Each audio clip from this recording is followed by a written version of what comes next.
Hello everyone, welcome back to Void Art Studios, and today I'm doing another possibly unfair comparison. I'm back out here on the range, and I'm going to be trying something a little different. I'm going to be actually starting with the range footage, and then just doing one big, longer, section afterwards. So, today's possibly unfair comparison is going to be medium capacity rival springers. And what designates that, in my eyes, what designates that is any rival blaster that has a capacity of between 10 and 15 rounds or is mag fed. Because, you know, once you start getting into stuff like the Helix and the Artemis and the Hades and then the big hopper blasters, that's when you start getting into the high capacity. But these are medium capacity. These are what you would design a magazine loadout around, what you would use if you're running a scavenger loadout. But yeah, that's enough of this yapping for me. You want to see the blasters firing. Well, let's start that.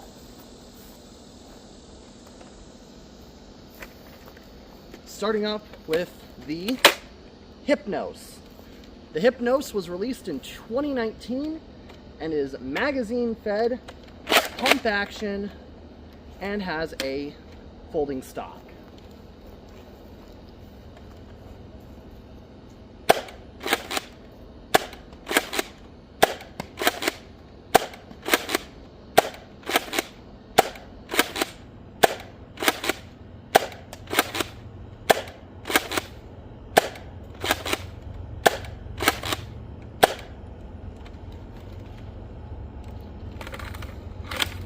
And we're empty. Oh, I forgot to note, I'm going to be using AccuRival rounds, but it doesn't matter much since I'm outside. Being outside is going to skew the rounds a bit because wind resistance is a thing no matter how light the breeze. So, do keep that in mind. And I'm firing at a target that's about 30 feet away. Next up is my Helios integration that I'm working on. This blaster is functional and this blaster is internally stock. This is a stock Helios. It just has the front end of a Pharaoh strapped onto it, or glued onto it. So yeah. This blaster is side prime with a spring return, and it is mag fed.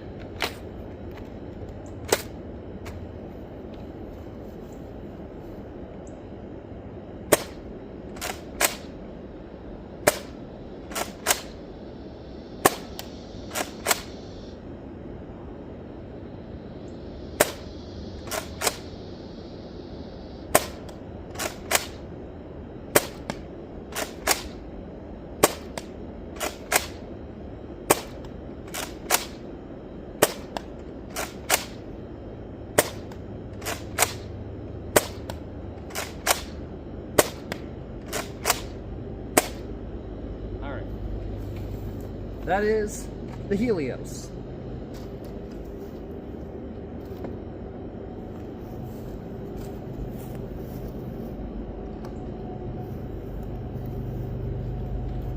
Next up is the Nerf Rival AccuSeries Pathfinder.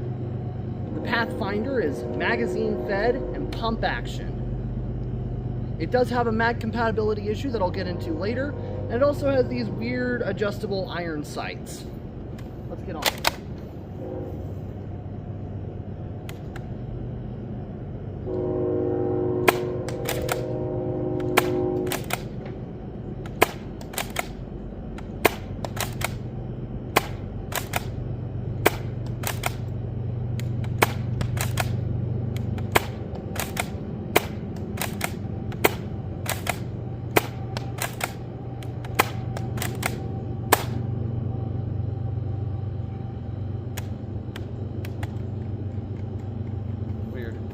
I'm having a couple issues with the safety on my model.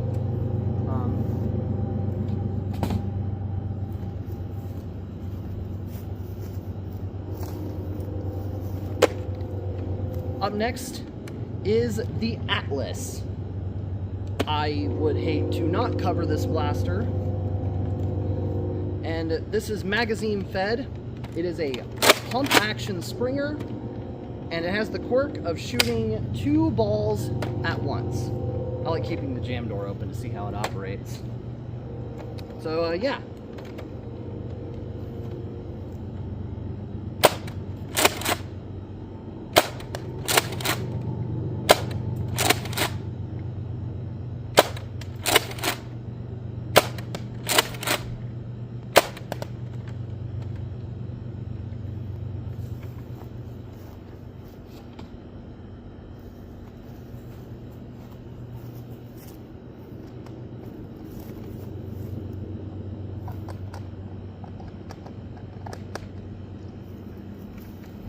Next up is the Nerf Rival Stormtrooper Blaster.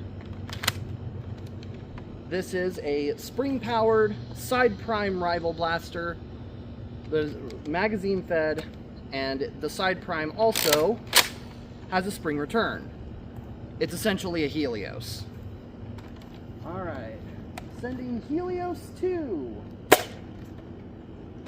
Low.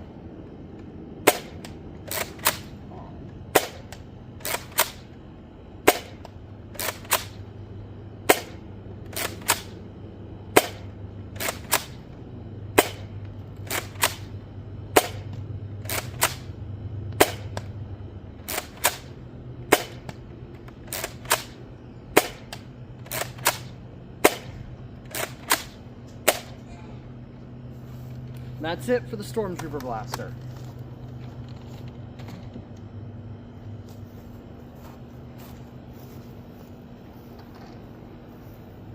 Next up is the Jupiter.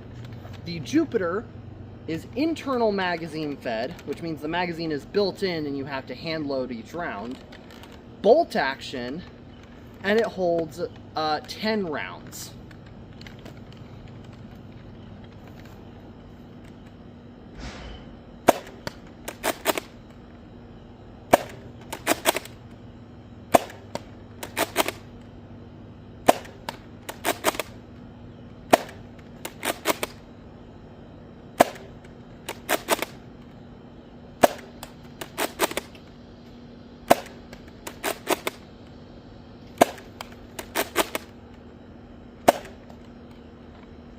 Alright, and that is the Jupiter.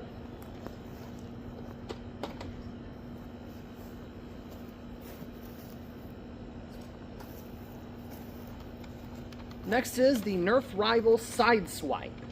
The Sideswipe is internal magazine fed, and it is side prime with a 12 round capacity.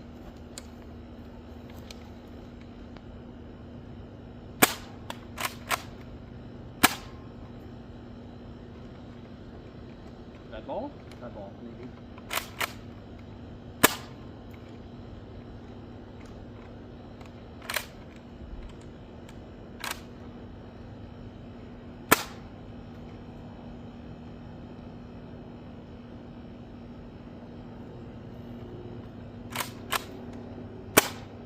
Oh. Guess I'm shooting low. Nope.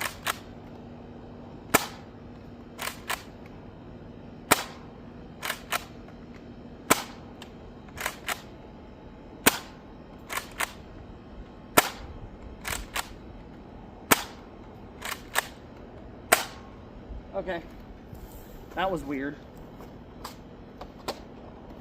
Because of how the shell lines are and how like kind of the sight on it is, it's hard to actually track my shots. I'll have to check the footage for that one.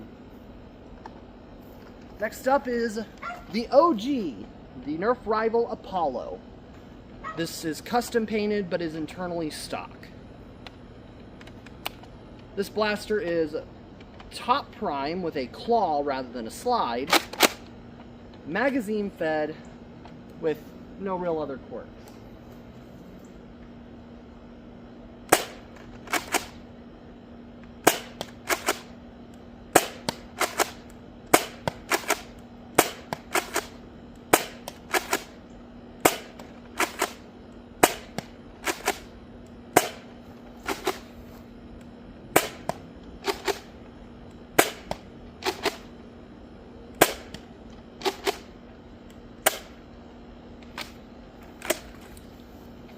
we're out.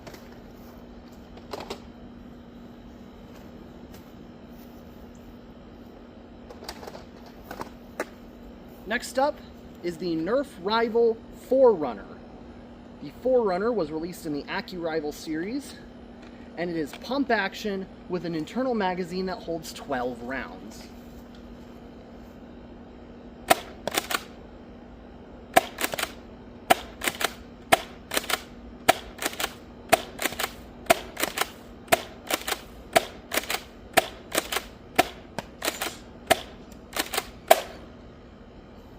That's it. Also, I saw one bounce up really high and come back at me. That was funny. Next up is the Nerf Rival Saturn. The Saturn was released in the Edge series, like the Jupiter. It is pump action with an internal magazine that holds 10 rounds.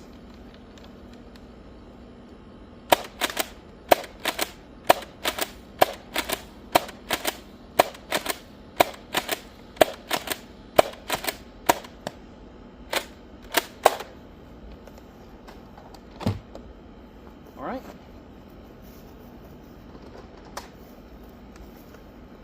Next up is the Nerf Rival Roundhouse. The Roundhouse is a top prime internal magazine fed blaster that holds 15 rounds across 5 internal tubes with a revolving carousel breech.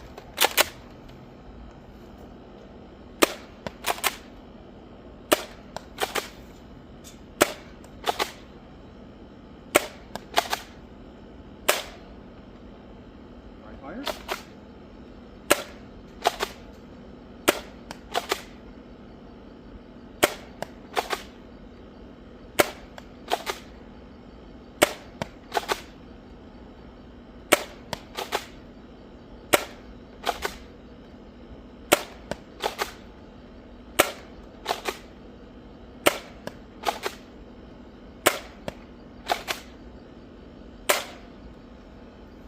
All right, we're out.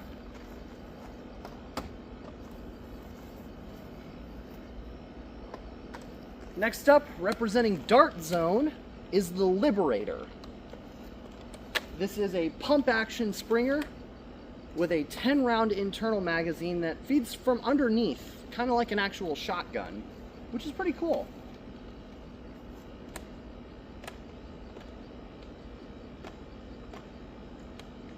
You get the sight up.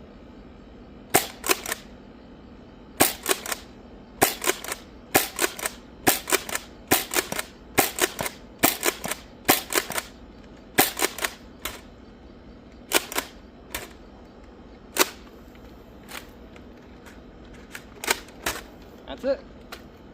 That was really quick for 10 rounds. Either that or I may have underloaded it. And finally, representing X-Shot, we have the Chaos Orbit. This is a pump-action Springer with a 14-round internal magazine that loads from the rear through the follower.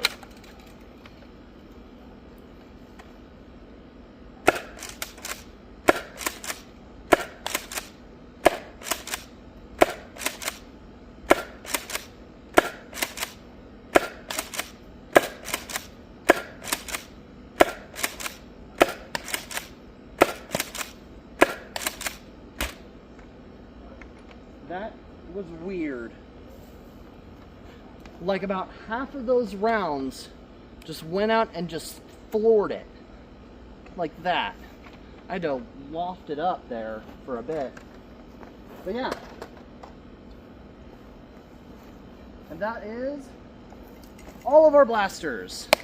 Now I'm going to go clean up the obscene amount of rounds I have fired today, and then we're going to go inside and pontificate. Alright, we're back inside. Let's go over all the blasters. I'm going to try to do this a little more organized than I did the firing demo. I'm going to start off with the mag feds.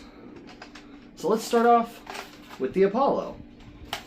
So the Apollo, in terms of its general pros and cons, pros are it's very small, it's very compact. I mean, especially without the mag, you can see it's probably one of our smallest blasters aside from the Roundhouse. And of course it's compatible with the 12 round mags, and it is compatible with any mags. There's no mag compatibility issues, there's no anything like that. My only issue is a little bit with ergonomics and the fact that it doesn't have a stock in the same way that like the Helios has a stock, and yet it has this top prime that makes you really want to shoulder it, and it's like super tiny when you do try to shoulder it. And of course without the butt plate, it's kind of, you know, a little uncomfortable. So you're meant to use it like a pistol, but when you do pull back, with it being a bit of a heavier spring, it wants to jerk up on you. And, yeah, it's not a fun day. Aside from that, it's kind of just your everyday thing. It was one of the better in terms of accuracy out on the range, and in terms of like ease of loading, of course it's magazine fed, so it's going to get points for ease of loading. So yeah, that's the Apollo.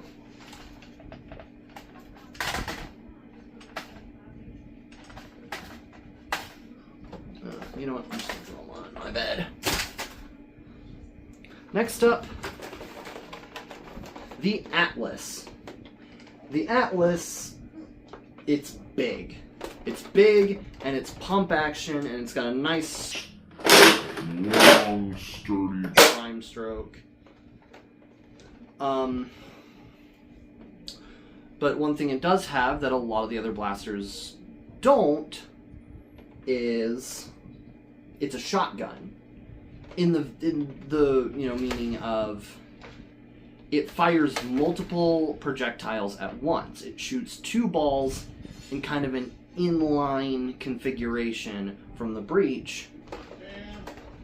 And so in a way it's kind of more like a double tap than a shotgun, but you know,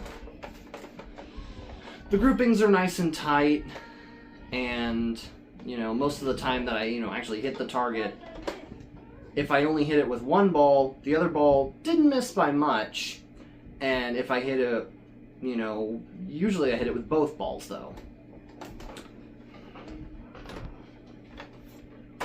So yeah, there's that.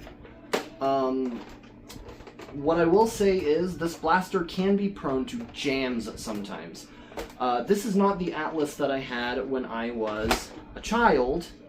The Atlas I did have when I was a child, I broke because I got fed up with the fact that it jammed a lot, and it jammed in a really weird way where the magazine, and I don't know if I just had faulty magazines, whenever I would pull this, interesting, so whenever I would pull this back and, you know, it would pick up the rounds from the mag, I would then push it down. Huh. Weird. This breech is like... Yeah. So whenever I would push it down, this lever here that blocks the mag wouldn't properly engage. And the mag would throw 2 balls out into this open space. And so then whenever I would go to prime it back again, this little tube would go up and hit those balls, and it would squish those balls, but then it would get stuck because it couldn't go all the way up. And you know, with this having the sort of ratcheting locking prime, I couldn't bring it back down. So I had to completely open up the blaster to fix it. And eventually I did it so many times to the point where the damn thing broke. I don't know if that's a common problem with Atlases. I know the one I had was as a kid was a lemon. This one fed fine. I got this one at a garage sale, funny enough. And so, yeah. The big pros are, it's a shotgun, so it has those types of quirks. And, you know, it feels good to use, but on the con side, you lose about half your capacity firing 2 balls at once, and you, it's prone to jams.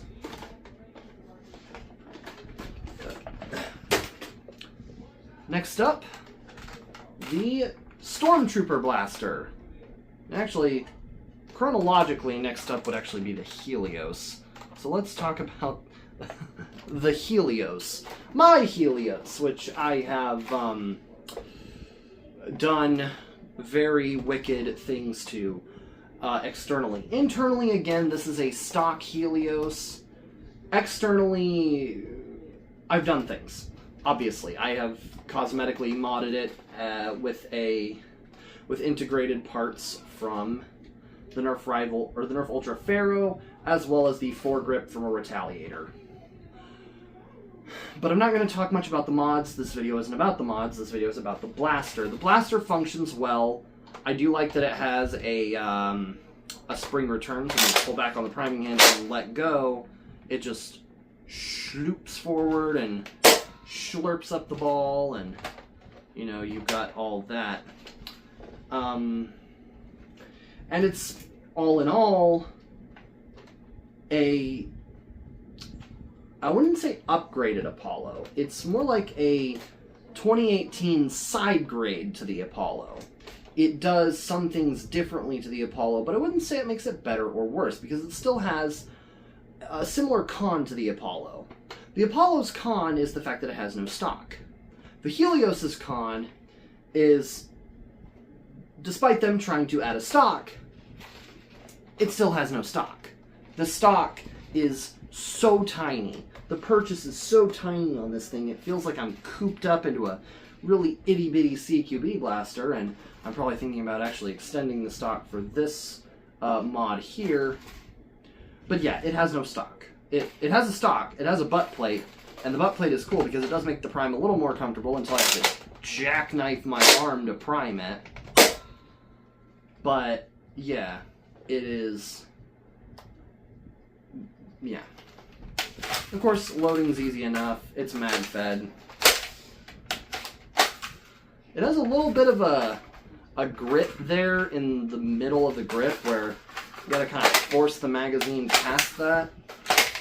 But if you get good at pushing it in hard and pulling it out fast,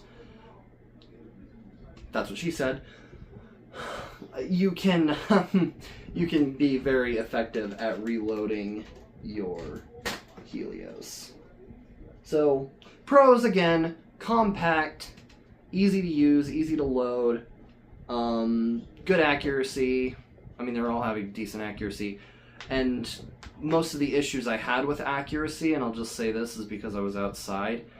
And also, just a little intermittent break to tell you about how hop-up works. If you noticed, some of the times where I shot the blaster, the ball would kind of swerve to one side weirdly. And that is due to a thing called hop-up. You see, inside the maws of a lot of these blasters is this little tab. You see this white tab in the muzzle of the Forerunner here. And that is called a hop-up tab. And what that does is it imparts backspin by striking the ball as it leaves the blaster and imparting backspin.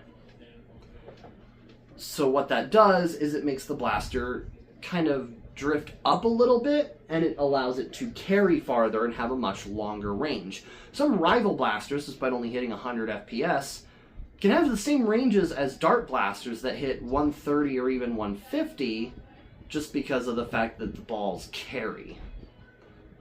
And one of the issues with Rival is it does have a very different ballistic properties.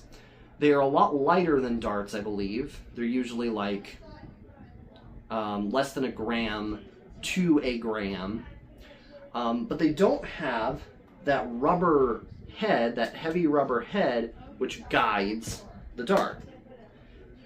If you hold out a dart sideways or even, straight up with the tip pointing up, and you drop it, eventually it'll turn over with that tip facing the ground before it impacts. And that's intentional. These don't have that. They're fully omnidirectional, which allows you to do stuff like mag and grip and like P90 fed without overly intricate systems. But it also comes at the cost of any wind resistance, as well as that hop up is going to affect your accuracy.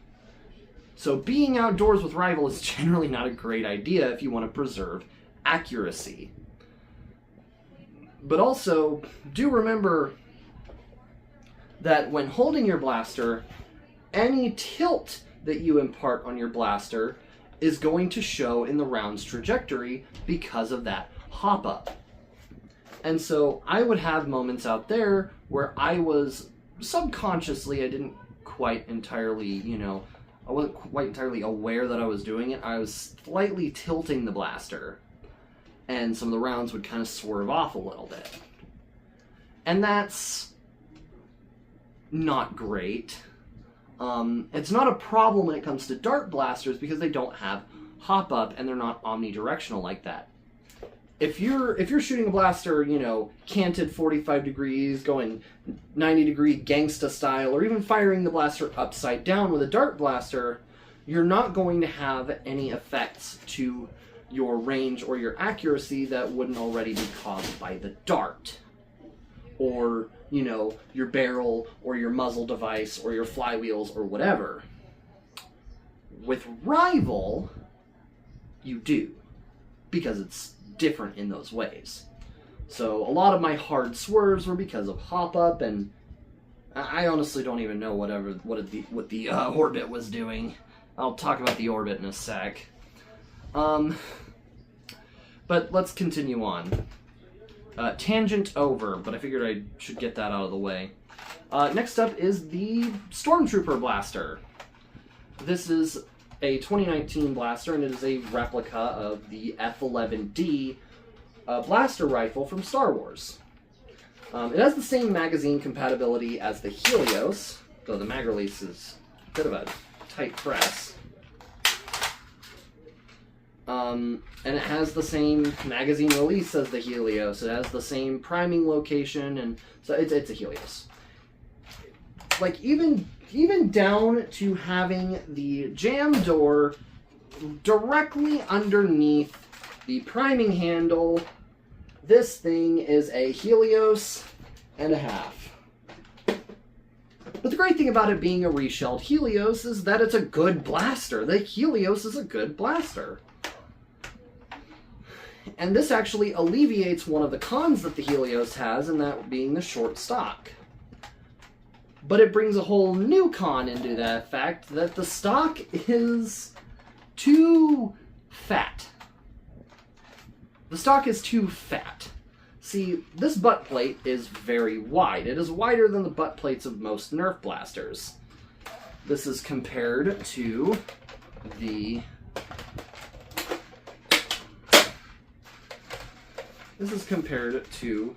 butt plate on the Hypnos, which is about half that width. And, hell, let's bring up here and compare it to the butt plate of the...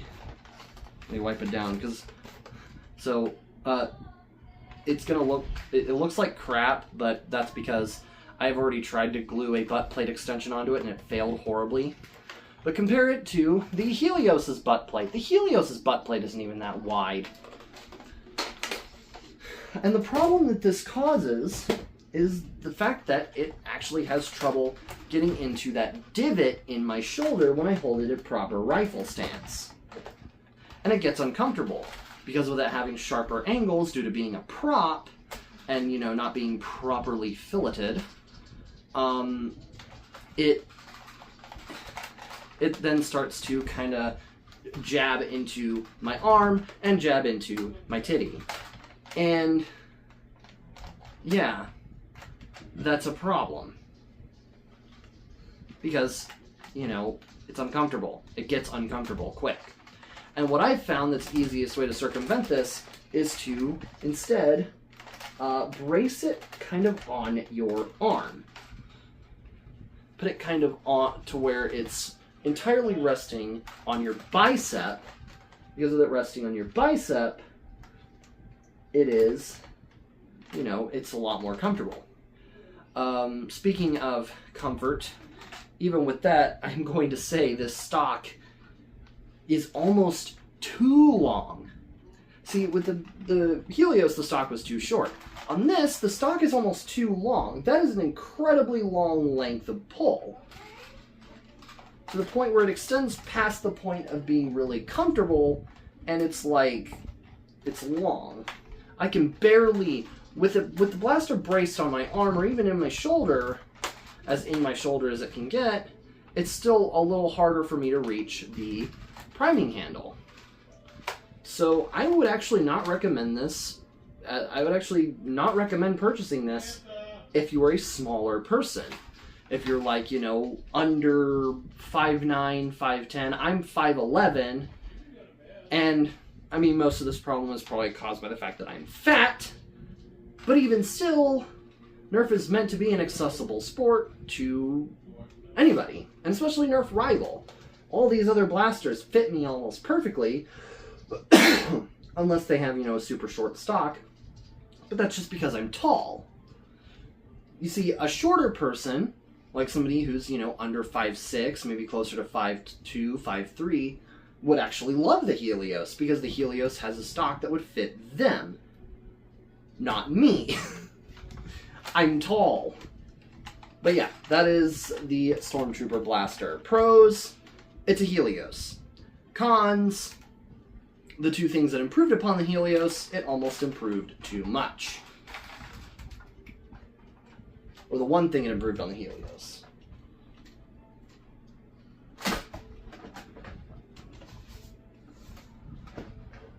Anyways, I don't want to throw that one because it's kind of a rare prop. Next up is the Hypnos. This is going to be your well, one of your main pump action blasters. And honestly, in terms of this top-loading mag, it is probably the most comfortable. Because unlike the Atlas, where you kind of can't do this, you can actually kind of lock the mag in there. You can go in from an angle to make sure it actually catches that lip, and then you can go down and in. And it makes it easier, it makes it, you know, it makes it easier. And it makes it more comfortable. The stock also is very nice. The cheek rest feels good, the butt plate is proper, it properly fits into that divot of my shoulder, and it feels good. The length of pull is good. It's generally a nice blaster.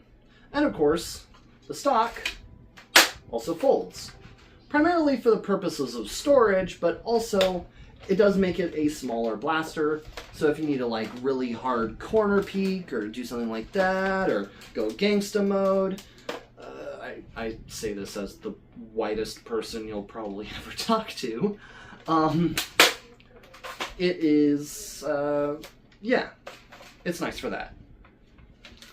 And it feels good too. It doesn't feel wobbly or crappy or anything like that. And this button lock is really good. Yeah. And of course with it being pump action. Now, in the same vein as the Atlas, with it having the top feeding magazine system, it does leave it susceptible to human error and slightly susceptible to malfunction. Now it has a better breach than the Atlas, because you can see while I pull it back, you know, it does that. This thing, also mine, the trigger gets stuck sometimes, but this was an eBay find, so yeah, there's that.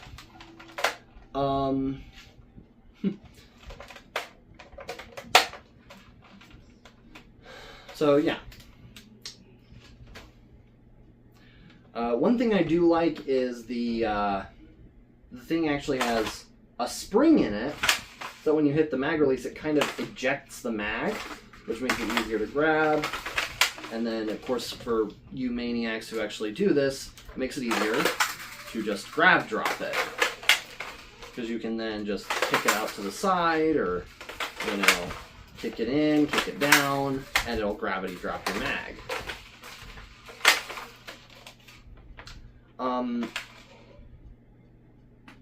But with its, you know, top-loading system like the Atlas, it leaves it susceptible to human error.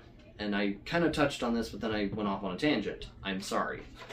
How this comes apart, or comes to view, is sometimes you will fub the system in a way, and it's very easy to do, because you have to, when you prime it, you have to go all the way back, and then you have to hit it this little extra 1/4 of an inch to actually pop that breech up there to grab a ball. And sometimes if you do it too fast, or if you're going really fast and you short stroke it a little bit, you could fully prime the spring, but then not pick up a ball, and then you occasionally dry fire. I've had it happen to me only about every 30 to 40 shots, but that's enough for some people to just be completely off-put by the Hypnos. And that's understandable. You know, a lot of people want their thing to work all the time, damn it! And that's okay. This thing is, though, susceptible to human error.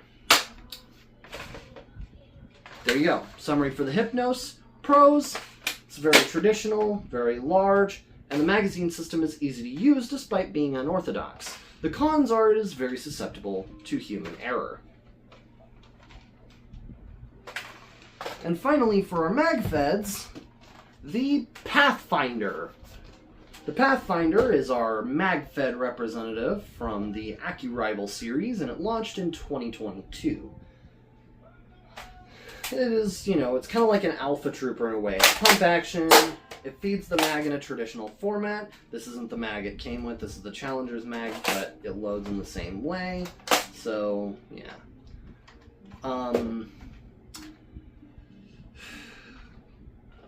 Going off, you know, the pros, it is the most traditional pump action Springer you are going to get out of Rival. Like I said, it looks to all the world like a Rival Alpha Trooper. It doesn't have slam fire, but not many Rival blasters do. So, yeah, you take what you will. But, yeah. The problem with the Pathfinder comes from... Well, the first problem I have with the Pathfinder is the stock again. Stock, it be small. I don't know if they still do, but Out of Darts for a long time actually sold a stock extension for the Pathfinder that just clamps around it and holds actually more Rival rounds just in the little divot pockets. But I don't know if they still do sell that or if they just, you know, don't anymore. Because, you know, the Pathfinder is now discontinued. But, yeah. It has a nice little flappy paddle mag release. I actually don't know if it's properly... Oh, it is properly locked onto this mag.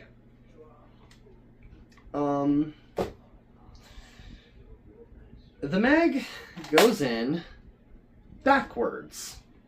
You see, and this is the same way on the Challenger, this little notch is normally supposed to be at the front of the mag.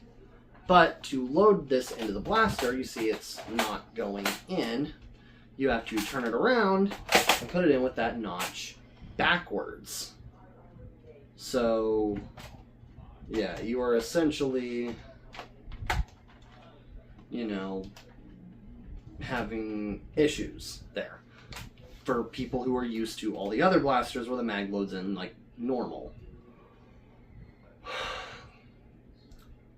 And then my only other thing to really talk on is this stupid thing. This is an adjustable rear sight. This big yellow dial moves it up and down, and this little knob on top moves it from side to side.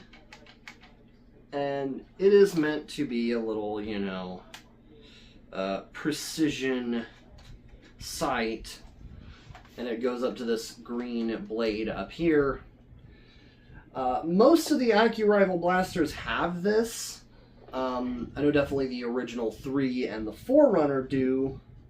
But it's kind of stupid because it falls out of adjustment sometimes, and this little piece I could imagine being easy to break off, so then you don't even have any sights. And it's just like, you could have just put a tack rail up top. Tack rail, you could put an optic on it, you could put the Rival red dot, you could sleeve Picatinny over it and then put on a Picatinny optic. But, you know, it's just got this stupid proprietary iron sight that's annoying to use, in my opinion. Yeah. Pros, it's a super traditional blaster, and it feeds very well. But cons are, it feeds the magazine weirdly and has compatibility issues on top of that. Something to do with this wedge in particular. Some Rival mags don't have this wedge, and it will cause this to straight up not feed.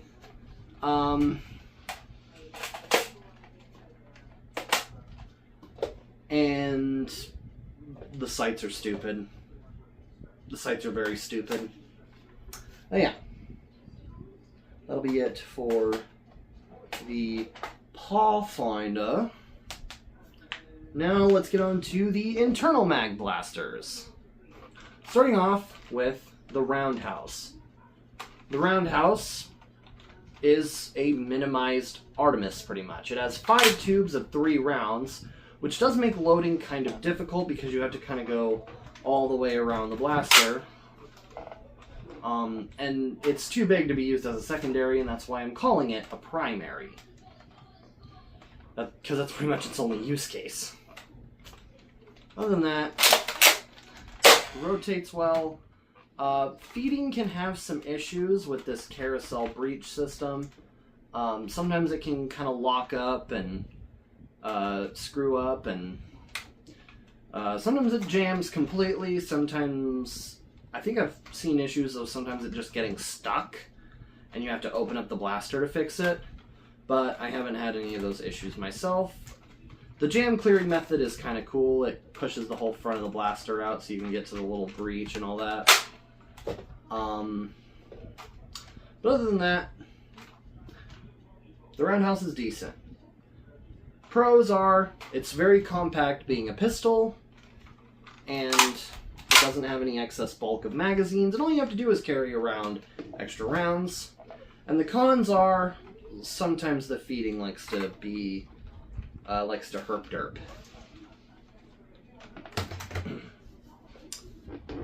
Next up, we've got the 4Runner. The 4Runner is, again, it's internal mag fed, and it holds 12 rounds in the same vein as like a Kronos or a Takedown, which it didn't feature the Takedown because the capacity is too low. And it also has that stupid adjustable sight, but this one just goes up and down. It's a little like, you know, pump action shotgun style sight. And I will ask, why does this thing not have a stock? I would have loved to see this thing have a stock. Other than that, I don't really have issues with it. I believe it also does not have slam fire, but again, whatever. But yeah. Pros, feeds well, easy to load. Cons, stupid sights. And no stock. But no stock is just a me con more than a blaster con. Next up, we've got the Saturn. The Saturn, again, has an internal mag of 10 rounds. It is also pump action. It also has slam fire. And it actually has a really cool silhouette. I actually do feel quite cool just, you know, whipping this around, pumping it, shooting it, and all that. The Edge series blasters have a very nice aesthetic. And all of it is just really nice, except for two things. One, this priming handle ain't grippy. You need to have some level of grippiness or some sort of a hand stop on a priming handle like this. But with this, if you get sweaty hands, these little grooves are not going to be enough to keep your hand from slipping off.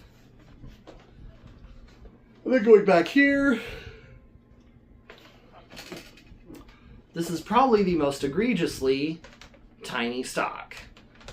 This stock is awful. I need to also extend this stock. Yeah. That's really it. Pros, feeds well, very ergonomic, aside from, you know, the two issues. Feeds easy, loads easy, slam fire. Cons, not enough grip on the priming handle, and itty bitty stock.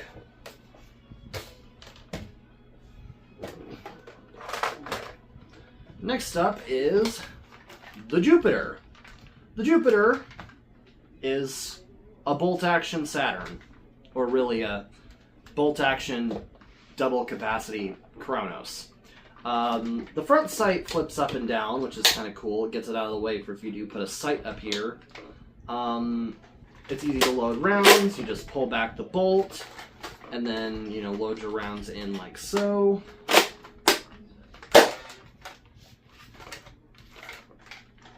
And yeah, don't really have much of any cons with this blaster. The stock feels nice. The blaster feels good to use. The one nitpick I have, and I really should have brought this nitpick up with the Stormtrooper blaster because it also has the same thing, is the priming handle is only on one side with no way to change it. The bolt here is only on the right side, which would make it really comfortable, you know, if you're shooting right-handed, but I shoot left-handed. So it makes it a little more wonky for me. And whereas, you know, with the Stormtrooper rifle, the priming handle is on the left side, which makes it really comfortable for me as a lefty, it might not be as comfortable for right-handed people. So, yeah. A bit of a thing here.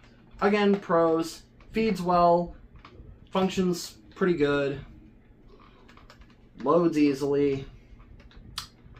Cons, bolt action is only on one side. What can you do?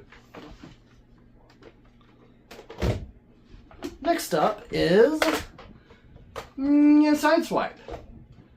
I looked back at the footage and a lot of my rounds I missed high or low, which I wouldn't really count as much of a miss because the target I have out there is a little lower.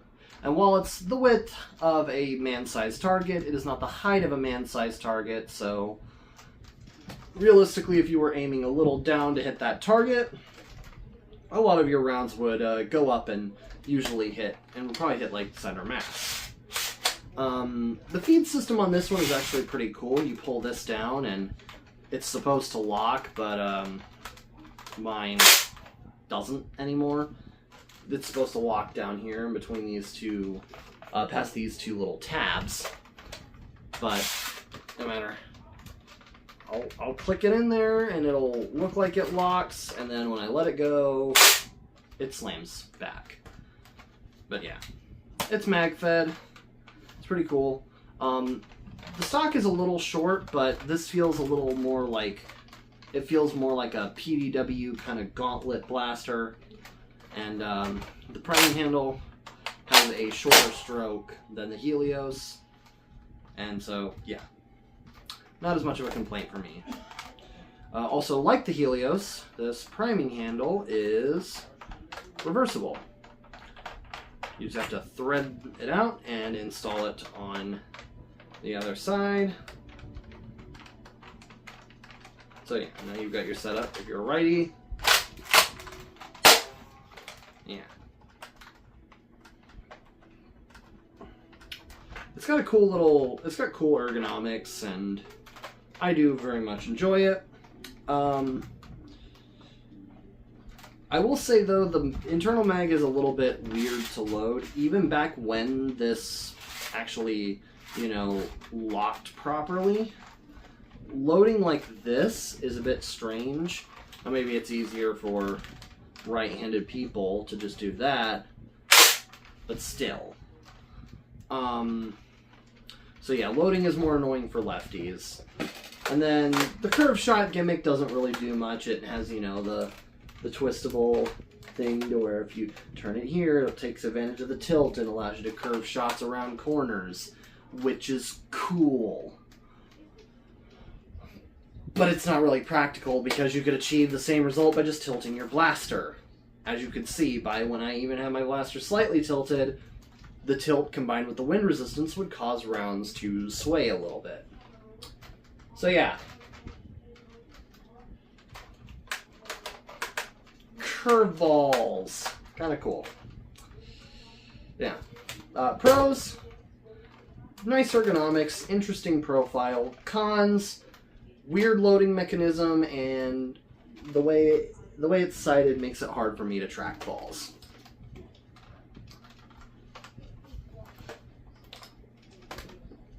Now finally, we have our off-brain representatives. Starting with the Dart Zone Liberator.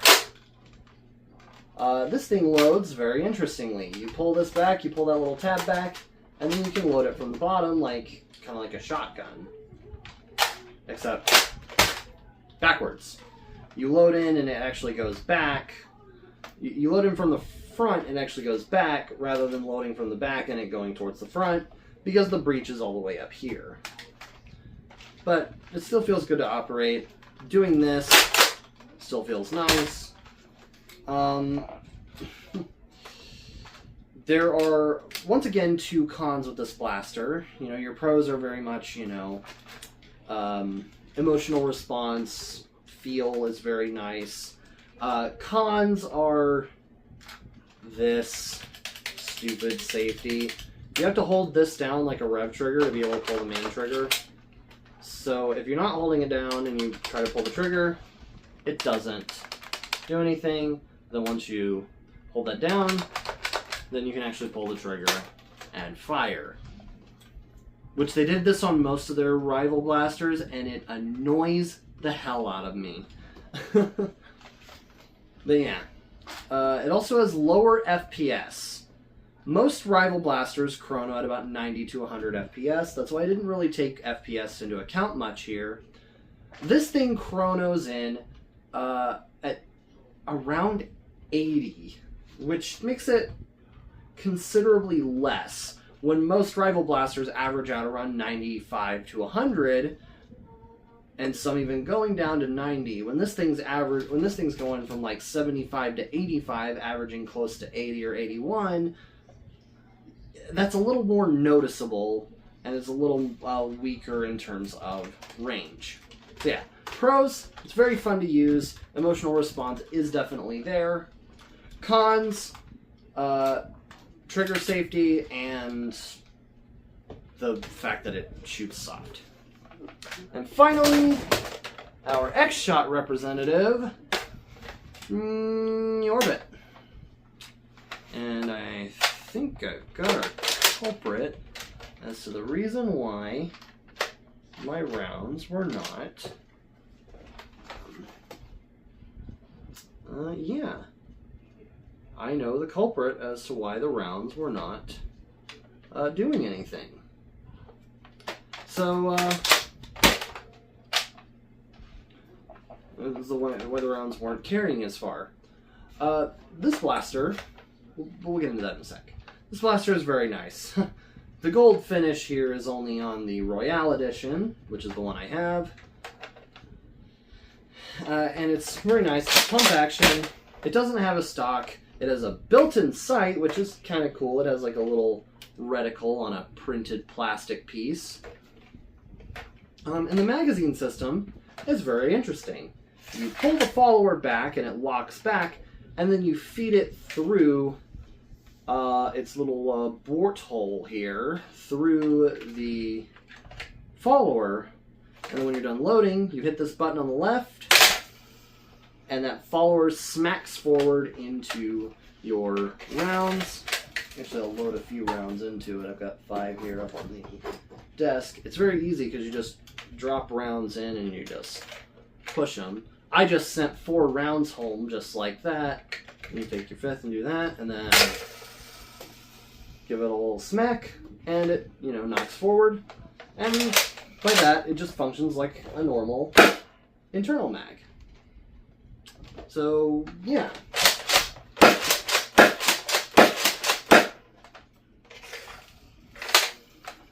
It doesn't have slam fire, but that's whatever. Slam fire isn't overly practical. And now let's get into that con. This blaster does not have a hop-up unit. There is no tab anywhere within this barrel that imparts backspin onto the round, and that's why a lot of the rounds I fired from this thing were just hitting that wind resistance and dropping out of the sky. Which is kind of sad. It makes this a little more close range than the others, despite being on par with all of the normal rival blasters, shooting around 100 FPS. But it does leave the range a little shorter. Rival is most effective in CQB anyways, so yeah. But, yeah. In short, pros, very unique loading system that, you know, is very quick to load. It's a bit to get used to, but again, very quick. And its pump action has a built-in sight that's pretty cool. Cons are no hop-up, which causes problems. Mainly outdoors, though. Indoors, it's not as much of a problem. You'll still have shorter range, but outdoors, it's a lot more of a problem. But yeah, that is all of the yappage.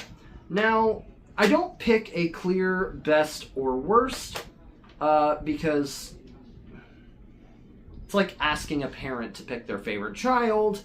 I can't pick a favorite out of all of these. I enjoy using all of them, even despite their weird quirks and cons and all that. But I will say is, pick your own destiny. That being, just pick the blaster that is best for you, and go from there. And that's why I lay out all the information for you to take this comparison and decide what is best. So, with all the information I laid out, and with all the lovely, lovely firing footage, I really hope you enjoyed this video. Make sure to leave a like and subscribe and comment which you think is the best one. And with all that said, I will see you all in the next video, and until then, take care.